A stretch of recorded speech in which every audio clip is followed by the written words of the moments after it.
สบายดีสบายดีพี่น้องสบายดีFC บ่าวแพงเวิร์ดสุขุสุคนเด้อนี่บ่าวแพงครับหากระตื่นพี่น้องเมื่อคืนมาตีหนึ่งกำลังสิไปเฮ็ดอยู่เฮ็ดกินอยู่เฮือนยายเตี้ยพุ่นแหละพี่น้องเฮือนอ้าวบ่าวแพงพุ่นแหละเนาะ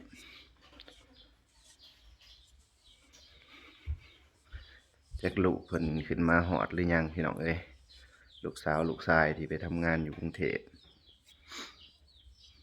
ยายอ้วนโทรมายายอ้วนเข้ามานะให้เห็ดอยู่เห็ดกินก่อนคิดบ่ฟันเนาะพี่น้องคนดีๆหนึ่งบัดสิไปง่ายๆไปแบบบ่ได้สั่งบ่ได้ลาไปเห็ดอยู่เห็ดกินซอยเพิ่นก่อนพี่น้องคืนนี้กับจนเด็กพี่น้องมาแพงกันเลยมียังแน่แหละอยู่เห็ดกินไงว่าครอบครัวเพิ่นกับบ่ค่อยมีพี่น้องเอ้ยก็ตื่นมาแพงกันนะนอนเด็กก็เลยตื่นสวยไปพี่น้องไปเฮือนอ้าวก่อนบัดนี้เพาะกันอยู่ผู้แหละพี่น้องผู้ว่าผู้ใดไปเอางัวมาเนาะพี่น้องตอนนี้ก็หอนเพื่อนคนกำลังมาสบายดีเด้อเบิดทุกคนกำลังเห็ดอยู่เห็ดกินอยู่พี่น้องเลยยายอ้วนนั่งคุยอยู่ลูกยังบ่ได้มาจักคนเลยพี่น้องมีแต่ชาวบ้านมาซอยกันเห็ดอยู่เห็ดกิน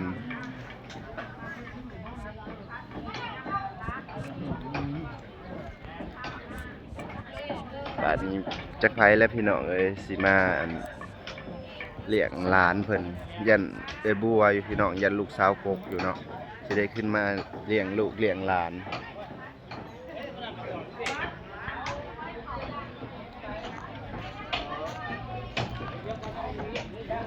โอ้งัวกำลังเห็ดกินกัน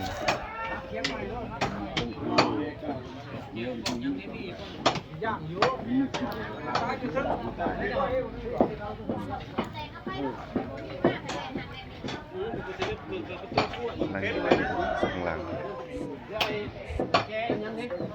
กำลังครัวสิยังว่าท่านมาสัมลูกผันกับพี่น้องสงสัยสิมาหอดตอนประมาณตอนบ่ายกินพี่น้องเอ้ย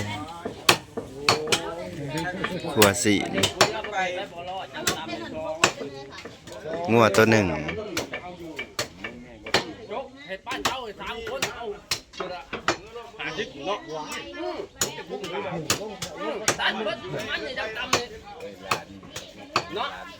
กำลังตัวสิ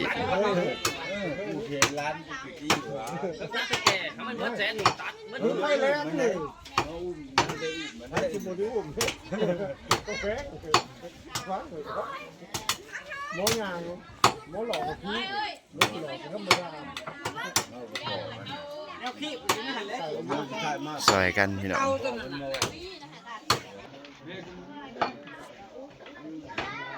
อันนี้เห็ดกิน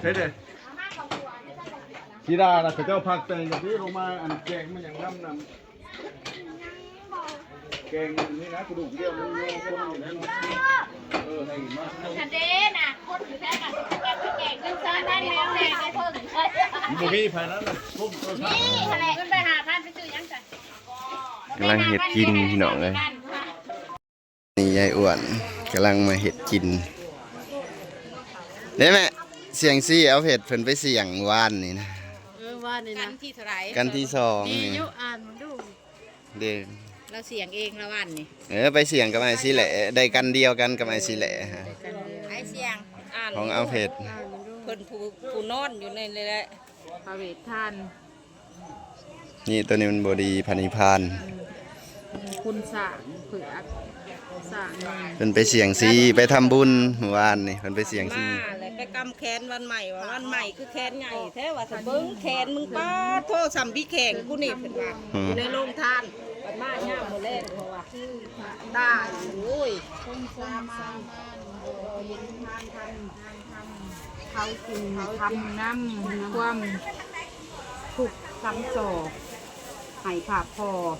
พับไหลใส่มือภาพบุรีมี ไปเสียงซีว่านนี่แหละ คนเก่าว่าพกหายไปดีก็ได้มีเวลาอันชอบได้ประกอบ มันไปทำบุญพี่น้องว่าเนี่ยไปเสียงซี่อีกได้เป็นผู้เสียนี่แหละพี่น้องเอาเบาแพงนี่แหละสามียายติอ่ะไปทำบุญไปเสียงซี่คักนี่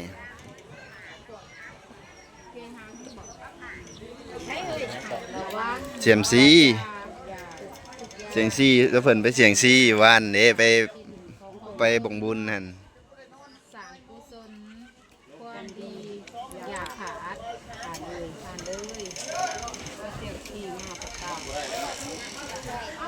ตัดได้กันเดียวกันกับอะไร กันเดียวกันนะ วันก็สิแหละได้กันเดียวกัน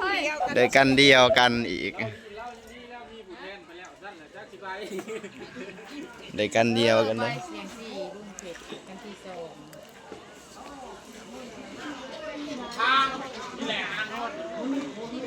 บรรยากาศข้างในเนาะ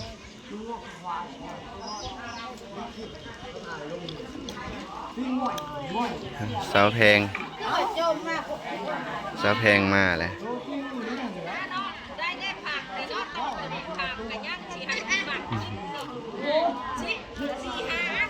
มันลง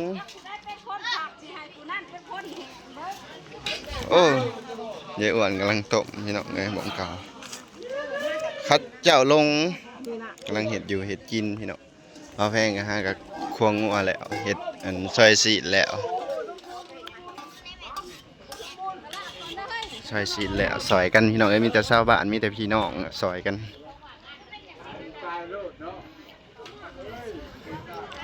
ไปทำบุญอีกได้พี่น้องวานนี่ไปต่อยอดแล้วกับไปเสี่ยงซี่มาย่ำมือแรงหมดสี่อาสะ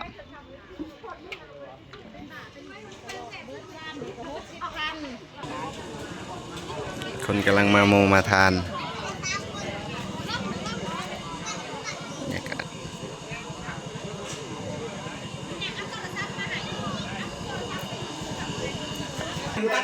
สะแพง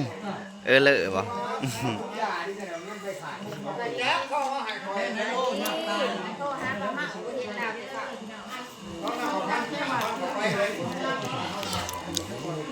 กันมาพี่น้องบรรยากาศในเฮือนกันว่านี่พี่น้องเอ้ย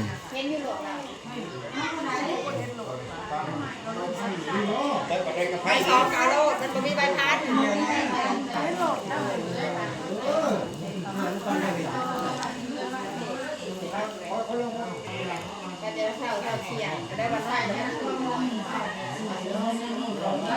นี่คำ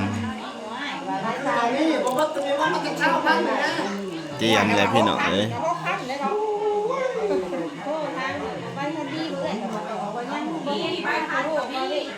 ตัวใบพันนะคือมันเป็นเหล็ก เอาอีกเลย ปลาเมาตื่นมาจากการเห็นกัน เออ เรียกประเทศมาเพื่อนกับประเทศ โทรหากันบัดนี่ ข้ามกับปตอหวยได้แล้ว ว้าวไปอีกแล้ว พ่อแล้วบ่ได้อย่าดีแบบเข้ามาเลยเลย ว้าวไปโลโลเลเล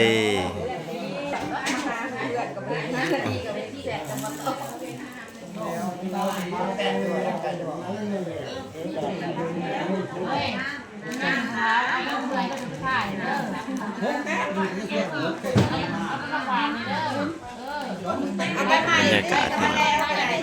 งหยิบกินพี่น้อง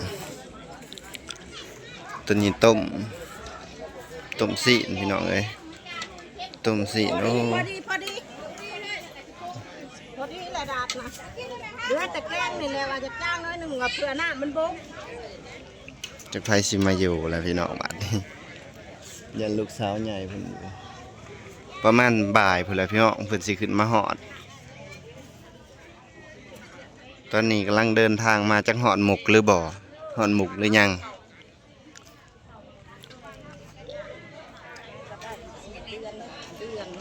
แม่มือตายผัวมาตาย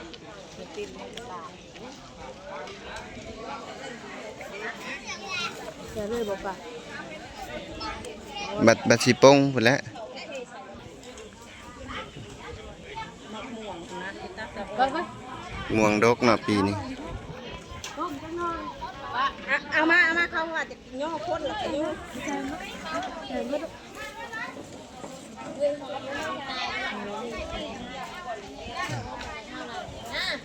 แกงบ่แม่นี่นะ แกงนี่คือตุ่มไปป่ะอ้าวกูก็ได้ใส่กระเบื้อลายเด้ แกงสิ มาผิดมันยังมันจะบ่ได้ย่างก้อยแก้วเด้ก้อยที่ แกงเอาพี่น้องเอ้ยของอยู่ของกินกะ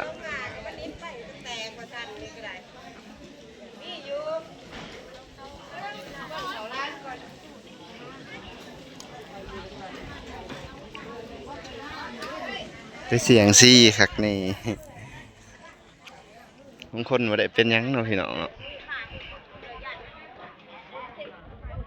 ไปเพราะว่าไปบาทเดียวเลย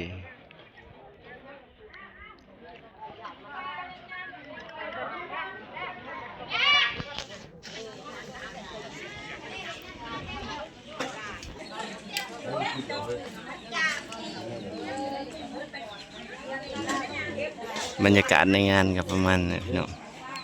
นี่แต่พี่น้องซอยกันกับชาวบ้านนี่แหละ คนกับโบราณพี่น้องเลยเพิ่นแลหอนมือเอาลงเพิ่นแหละพี่น้องจักเพิ่นสิเอาลงมือใดเอาลงป่ามือใด